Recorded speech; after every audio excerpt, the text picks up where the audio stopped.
Hi there, my name's Jen, and I am jumping on here to do some glitter plaid steps with you. I have been playing with some of these pretty much for the past week or so. I've been going through some personal stuff, and these have kind of turned into my art therapy. So these are ones that I have completed. They still need like final coats, but I'm going to show you like the base on how to do it today. And then what you can do is this really thin stuff is nail stripping tape.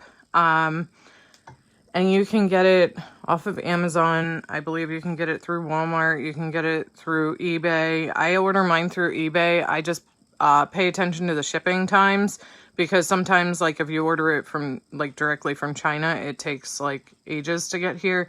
But I try to find US suppliers because my stash is running low. But the cool part is usually you can get it in like bundles of 10 to 30. Hi there. So far I've only really worked with the holographic silver and the holographic black. And this over here, this orange one, I had this washi tape and then the washi tape didn't stick. So then I ended up, I hate glitter vinyl because it doesn't work well usually. But I sliced it really, really thin and gave my cup another grid. So I'm pretty excited to play around with that idea more. What I started on earlier today, I don't want to like completely bore you with all the steps because it is extremely time consuming. I'll show you another one that I was working on. This one was one that I kind of failed because my purple, like the darker purple, ended up being really close to this one. So I'm still in the process of fixing that. But you can still fix them after epoxy. It's just you want to make sure that you get all these like little scraps off, which I'm pretty much going to have to lint roll the cup with like Scotch tape or something. But that's what it'll look like before you add the nail striping or stripping tape stuff. You can do it obviously on any kind of cup. This is a wine cup. That was my first attempt on one of these. But I'm finding that it's easiest to work on the 20-ounce skinnies and 30-ounce skinnies. Another one that I did this morning that I'm super, super in love with. I have to find the glitter color here first so I can... This is Omega, and it's like super fall pumpkin spice like. It's Omega and white bling. So I think that one's going to look awesome under epoxy with the nail stripping tape.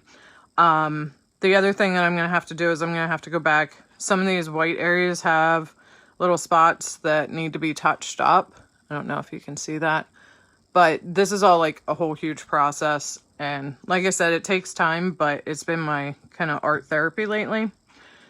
So what I did was I went through and I started taping off a cup. And how I tape off my cups, I've been working with the 1/2-inch tape. You can also look into using 3/4-inch tape as well.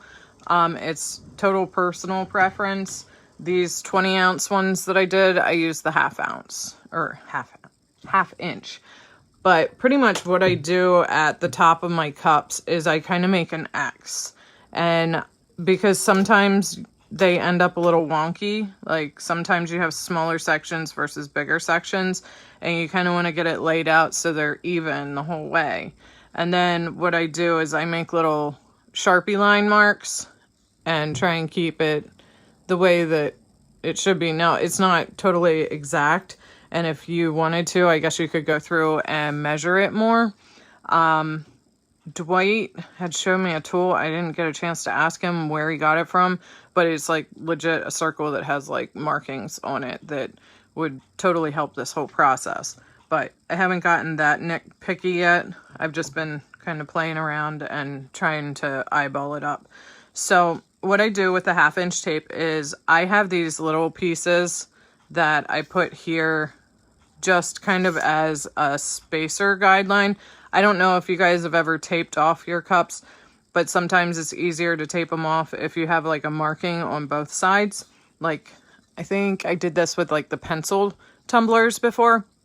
that you like hold up your roll of tape and then like you mark it off or whatever. Well, this is just how I mark off making my cups even.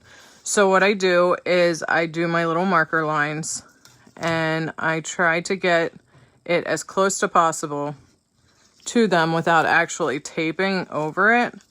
And then you keep going around your cup. Now these pieces that I have here are a little bit bigger than what I normally was working with. I was normally just working with scraps, but like when you do this, you can totally do that. Like you can take these and use them as your scraps for that. But then all I do is wrap it around. You want it to meet back up where you stopped.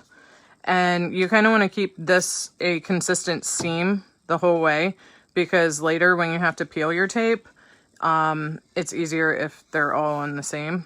Then you just peel these little guys down. Now you can see my Sharpie lines where they were totally off at first. It'll be okay because we're going to paint over those. And we just mark it again and move this one down as well. And there are, I guess, templates out there and stuff on how to do these easier. I've seen people that like epoxy your cup like one whole color and then you add squares to it. I didn't really feel like messing around with that because sometimes your cups end up being tapered and stuff, and I didn't really want to risk it, and I feel like I have more control over my tape. But this is just how I do mine, so it's, I mean, if you find a way that works better for you, go for it. This is just what has been working for me. And then you just wrap it again, and you keep going the whole way down the cup like this. You just keep moving your little lineups. And this is where I'm going to start talking about glitter colors. I have been obsessed with using the white bling because it's such a pretty opal and it mixes really well with other colors. Today I have started a beetlejuice one, and like I said, I did the omega as well. This is omega and white bling. And you just got to watch the medium color, like, because you don't want it too dark and you don't want it too light. So I was worried with this one because it's a little light, but it's still pretty nice. It has a good feel to it. So pretty much you are going to start by picking your two colors of glitter that you want to work with. Now, right now it's fall. Everybody's like super into the different fall colors. So a lot of these are going to like be really cool, like the purples and the oranges and even the greens. I was not a huge fan of this one, but I wanted to give it a try. And then that's why I ended up adding the purple thin stripes to it, because the orange and green, I couldn't like it. So you just kind of got to play with things until they make sense to you. But I have not done any kind of cup that has more than just two colors to it, because what you do is you make a love child of these two colors. Thank you, Dwight, again. When he was talking about the tip or whatever, I think that's what started all this. You just pretty much take these two colors and you mix them to make a happy medium color that works. And that's considered A and B's love child. So that's where that came from. Now the other tip of what I have found works really well is I add acrylic paint to my Mod Podge, because I thought about prepping these cups with spray paint, but then I get really, really mad when my paint chips off or peels. So my solution to that is to take just regular like acrylic paint and Mod Podge and either mix it into cups, or I like colors that I use a lot of. I have little containers that I keep them in. And so it's literally just paint and Mod Podge. So you can kind of get a better coverage and you don't have to go back over your glitter area a whole lot. So that's where that part comes in. Now, again, that's a personal preference thing. Maybe you don't want to go that route. That's totally up to you. But that's just one of my things that I found has worked. And I took it a step further because I used to only do like the darkest and the lightest. But today I had taken it a step further and I did like a medium color as well. And I really like the results of it so far. So I'll show you that in a minute. I'm not going to keep talking while I wrap this one because I have one that I already wrapped. I used to be an art teacher, so I understand like people have things to do and you gotta kind of work and talk at the same time. And so this is just my way of doing it. Was I kind of over prepped. I'll just wrap this and then go on to showing you what it should look like when you have it all taped off. And some people tape off their rims too. That's another personal preference thing. I just personally use the 1/2" tape and make it work. And then on the bottom, I usually end up using my half glitter mix thing. So we're just going to pretend that this is good to go and totally like done, but I still have more to go on that one. But just so you know what it will look like when it's done, it will look like this. So how I start my cups is you make your mix. I already mixed it. It's literally just a little bit of this and a little bit of that until you like the color that it turns. And again, you just want to make sure that it's pretty much that it's dark enough but it's light enough kind of thing, because you don't want it to be like this that you have to try and fix it after you epoxy it, because that one has been a pain in my butt lately and I have to keep walking away from it. So this is the mix that I have already done with white bling and beetlejuice.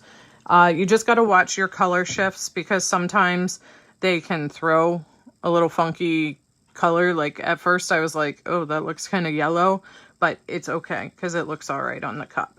The brushes that I use for this first step, I use the wider foam brush because you get better coverage and you don't have to be as controlling of it. So all I do is I start with my medium acrylic and Mod Podge color that I mixed up, and I just go through. And you want to get good coverage, but you also don't necessarily want to be able to see your brush strokes, because that's where I was at on this cup with having to touch up some of the white areas because I didn't get very good coverage. So all you do is you go down through. I do them rows at a time. Sometimes, like when I'm getting bored, I have to come up with a different pattern just to keep myself interested in it. But I pretty much just go the whole way down the cup and then I glitter it and then move on to the next column. Now, once you end up with the whole thing covered, you're going to work on peeling tape. So your goal is to get all of these squares coated in glitter. And this is going to be your Love Child mix. And I just tap it on. I am seriously covered in glitter today because I've been working on these Plaid cups since earlier. But like I said, this is kind of turning into my art therapy because I really like doing it and I like how they turn out. So it's very like rewarding in the end. So that's legit all it works. I actually had the tack it stuff sitting here and I was going to try it, but you have to just watch whatever color you're going to work with, because unless you're going to do silver or something like that, or something that's similar to the stainless steel of the cup, I just don't know. Like, I considered it, but then I backed away from that plan for now. So you literally go through and cover the whole cup. I'll do another row of this and then I have like the next step ready, so I'll show you. And I can't really see all the comments, so I'm sorry if I miss anything. I don't want to be like shaking my phone and stuff, but pretty much you just go through and do your medium color first. And you coat all the silver that you see. And then I go on with my darker color next because I find that I like my lightest to kind of, I don't know, I feel like you go medium, dark, and then light, but you, like I said, there's no rhyme or reason to it. This is just what I found works for me. So if you find something that works better for you, then go for it. But this is the mediumness. So you have these blobby squares, and that's pretty much it. It is super easy. It's just time consuming. And like I said, like I haven't gone too like risky with trying to experiment with like adding a third color in or anything crazy like that. So just for the sake of time, I went ahead and I have this one that I went through, and all the silver squares were painted with the medium acrylic Mod Podge, and then used the medium color, and this is what it's looking like. Then what you do is you take your darker color, which is beetlejuice, and I'm going to switch to my darker color of Mod Podge mix. Let me get my tape out of here because that doesn't need to be here yet. This one I use a smaller brush just because then I can control it more, but you literally just go in and go over your area. But if you see, you can see a lot of the stainless steel with this. So I'm going to go in a little heavier with my paint. The Omega gave me a really hard time with the paint earlier today. So I had to like go back in and re-glitter a couple areas with that. But overall, I think it's going to look pretty awesome under epoxy. But you, like for this, I feel like I have a whole lot of acrylic in here versus Mod Podge. So if your ratio of paint to Mod Podge isn't good, it might dry quicker. So sometimes what I'll do is I'll just do like 2 or 3 of these and then add the glitter, just so it doesn't dry up by the time you get to the top. But I'm really, really excited with how Beetlejuice looks on this, because I was a little worried. If you're concerned about like what base color you should use, the other thing that I do is like I'll use a popsicle stick to mix it, and then I'll actually like add the glitter to it. Like I think I did that here. Yeah, I did that with this one to see like how Beetlejuice would look on a purple base. So that's another option that you can do to like test it out before you totally like mess up a cup kind of thing. But pretty much just go for playing it safe with a happy medium mix of glitter. If you're unsure how it's going to look, I also do like little glitter piles and like kind of mix them together before, just to see like what the two colors are going to look like.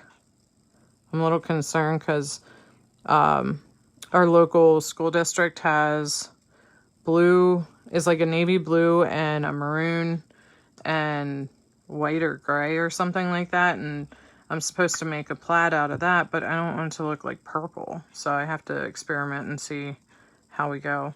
But this is Beetlejuice. It's freaking gorgeous. And you just sprinkle it on and tap it off. And I'm going to finish these squares, and then I'm going to jump ahead to the last like real step, because it's kind of tricky once you get to removing your vertical tape, because you remove your horizontal tape first. It's kind of like you do it backwards, because you put your vertical tape on first and you remove it last. You put your horizontal tape on second and you remove that first. I don't know if that really made sense. I don't think I had enough coffee yet today. but it's not too bad. It's just like you have to think of a pattern. Like with these, you want your mix color to be touching the solid color no matter where you're at. So this is a solid color, so you want a mix surrounding that. This is a solid color, so you want a mix surrounding that. But that's pretty much it. Let me just get this better. I'm excited to see how these look under epoxy, because I think that with the nail striping tape stuff, it's going to really make these look cool.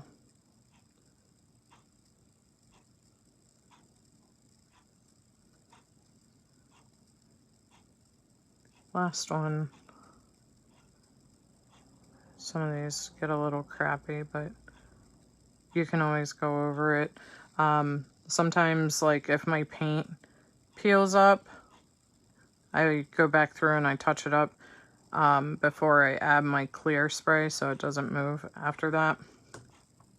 But then, other than that, it's pretty easy.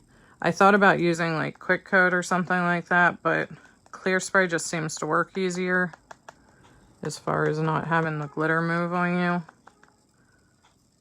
Okay, so for the sake of time, I have 3 completed right here, and I'm gonna just move on. I totally just stuck my finger in one of the wet ones, so let's sprinkle it more with glitter.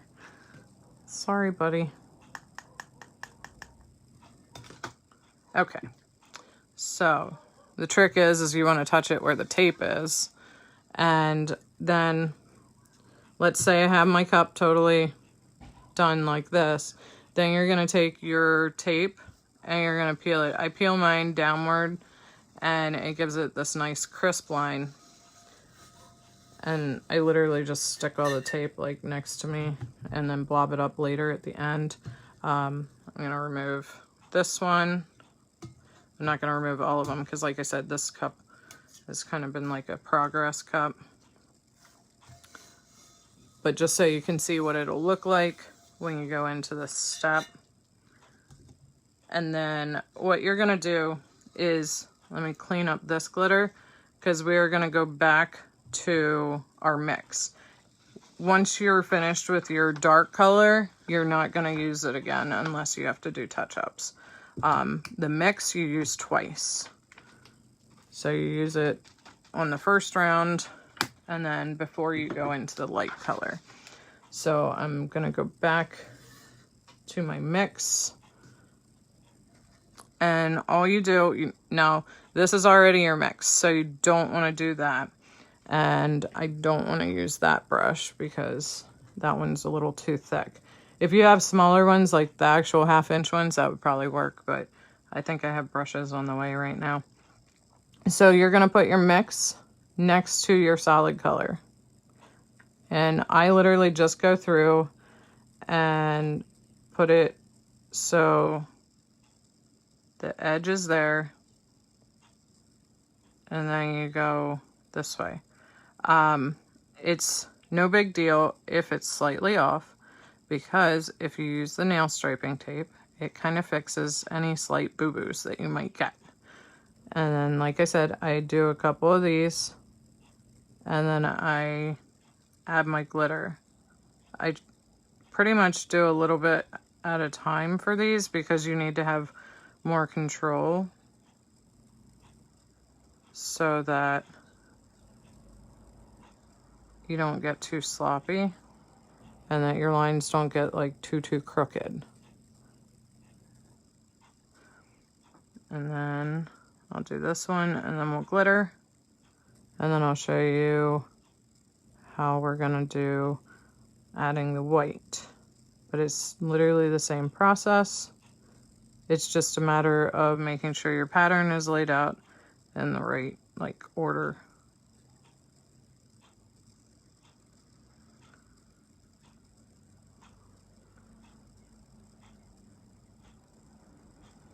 If anybody has any questions, feel free to like comment and I'll go through it later. Like I said, I can't really like watch my phone right now. See, now I messed that area up. that'll be okay. Because we're just going to cover that with our white Mod Podge mix then.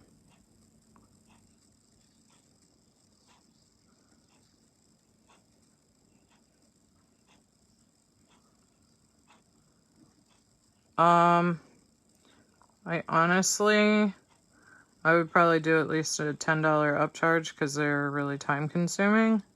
At least. Or right now I kind of have just adjusted my prices. So I'm okay with letting a couple of my starter ones go. The 20-ounce ones for like 40. But those are just because they were my first ones. I would probably charge at least 45 for a 20-ounce and at least 50 for a 30. I think.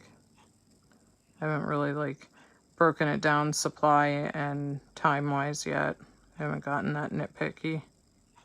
But that's mostly just because I'm doing this to play and kind of keep my brain busy because sometimes it's just too much right now.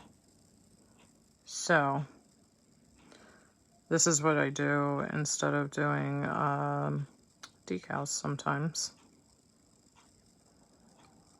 I prefer doing these over decal day.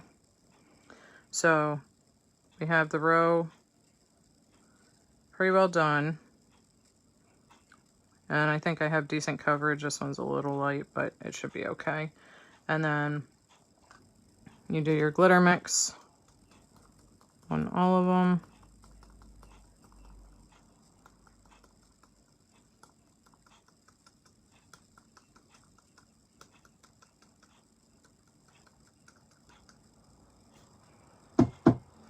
And that's what it will look like. And then you can go through and do your glitter mix again next to the darker color. I am like legit covered in glitter again. And my kitchen's super glittery too, but that's okay. Let me get ready to add the white so you can see what that looks like. And then that'll be pretty much it. Not getting anything into anything too fancy or making you guys sit here and watch me. Plus, you just never know what kids will do because my kids are being nice and quiet. So I'm just wiping off my brush right now instead of actually cleaning it. I might regret that decision, but pretty much so you don't contaminate stuff, I would recommend getting a new sheet of glitter or a new sheet of paper and a clean brush, but for the sake of time, I'm just going to go with it. And this is acrylic paint and Mod Podge mixed up. I know Mod Podge actually like carries a line of this stuff, but I just mix my own. And then all you do, I usually do the bottom with my mix. Let me show you this one. Like, that's what it looks like on the edge, and then I did my mix on the bottom. I could have went with my darker color though too. So it's like for this one I would either do white or the mix. And then all you do is you very carefully cover the area.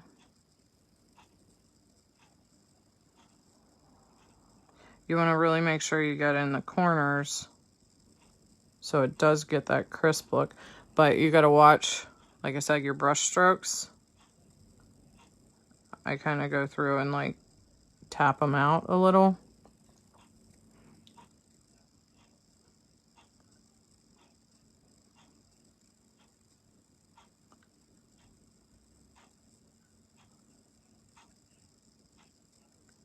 And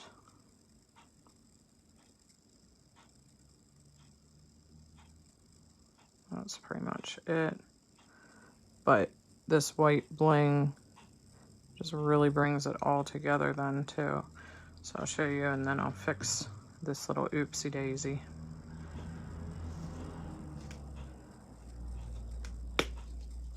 But like I said, if you do need to go back and touch up your white or any other color, it's really not that big of a deal.